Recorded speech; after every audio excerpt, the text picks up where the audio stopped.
I'm Shimul Shroff from Global Connections, Ahmedabad, and we have been in this trade since last 32 years. And I started as a passion, 100% as a passion. I love to travel. So I have more of a referral clients than I have web-based clients. I usually travel to each and every country and then suggest it to a client. That make it more interesting and more experimental. Okay, today I'm going to talk about Iran. I'm sure everybody will have the first question, is it safe? Yes, it is 100% safe. I had just taken a group in April this year, and it's more popular for to travel in April is for the orange blossom season. Weather-wise, it is a fantastic weather between 15 to 19 degrees. So for us Ahmedabadi, it's a perfect weather. Talking about the budget, you can do a backpacker, you can do a medium budget, you can do a low budget, and you can do a high-end budget. Though Iran has only, in each city, they have only one luxury hotel. So you have to plan much in advance if you want to stay in the luxury hotels. Plus, there are only 2 seasons to go for us. That's one is April and second is September, October and November.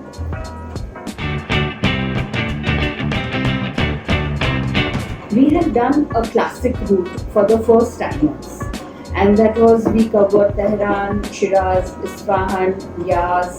Each and every city has its own unique identity. And not to miss the Jewellery Museum, the National Museum of Iran in Tehran. Anyone would have seen the museums, jewellery museums of the jewels of British jewels or the Russian jewels, but the Jewellery Museum of Tehran is mind-blowing, and I think nobody would have seen the kind of jewels the Nadir Shah had. And when you go to the Shiraz gardens, the gardens of Iran are very, very famous, the Persian. And when you walk in the gardens, the wind is blowing, and everywhere there is a flavor of the orange blossoms. If you want to visit the desert, then Cold Desert is also beautiful.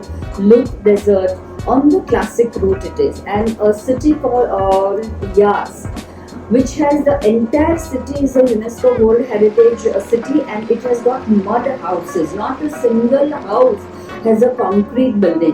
The entire house of the village or a town, small town, is made of mud. For foodies, yes, kebabs. Non-vegetarians, for them it's a feast. And for vegetarians, Iranians, Persia, they do have good berry pulao. They have this vegetarian palak and cheese. Lot of things, even salads, hummus, which you can relate to Turkey, since it is bordering Azerbaijan, Turkmenistan and Persia. Yes, now I'm going to talk about the visa procedures. Everybody is skeptical. If we have an Iran visa, then we will be having a visa problem to get to the US. No. Now they have introduced an e-visa, which the passport is not getting stamped. So you have an e-visa, they stamp the arrival and departure only on e-visa, of course, but you have to go through an agent. Because you have to have an Iranian insurance, then only you can enter the country, and we can always help you with that. And of course to curate a wonderful experimental trip to Iran.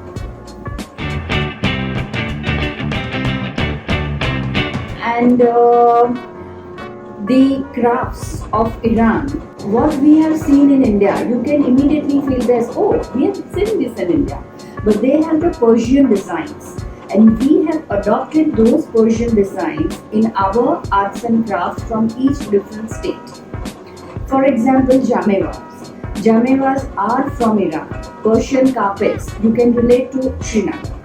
Then they have these silverware, which is again the intricacy, the intricate detailing of the silverware is also from Kashmir. Then they have rose gardens. Rose gardens, even we have the rose fields, and that is from the Rajasthan. dry fruits that has also come from Iran. They use lot of different herbal teas for their that is one major role for their good skin.